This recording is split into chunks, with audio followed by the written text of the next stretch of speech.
I'm Christine Frizzau in Washington, where the Trump administration continues to insist a group of more than 200 undocumented migrants were criminals and gang members. Critics, including now the Venezuelan government, say there was no proof. The battle over those deportation flights that sent them to a prison in El Salvador carries on, with growing questions about what's next.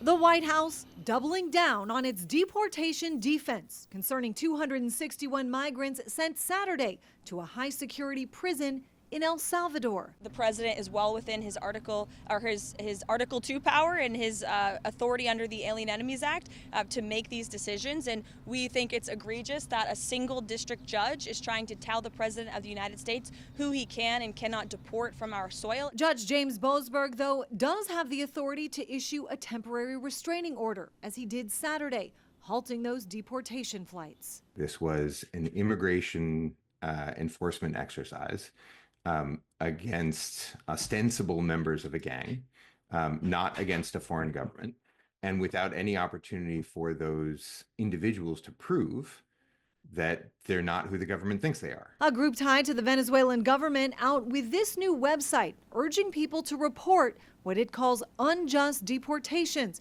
Leader Nicolas Maduro slamming the U.S. government, which he suggests has returned to the days of slavery. These Venezuelan migrants who were kidnapped, who are not given the right to defense, who are labeled as murderers, as terrorists, staining their honor and dignity, who were put in a concentration camp in El Salvador, have the right to defense. But Maduro has also been unwilling to take them back. Secretary of State Marco Rubio threatening, quote, new, severe, and escalating sanctions as a result. They need to know that that is something that's not negotiable and that there's not going to be any reward for this kind of behavior. As far as the use of the Alien Enemies Act to deport the migrants without due process, there are still some legal questions. But it's become clear the far bigger question remains whether the Trump administration disobeyed the orders of a federal judge. I'm Christine Frizzau reporting.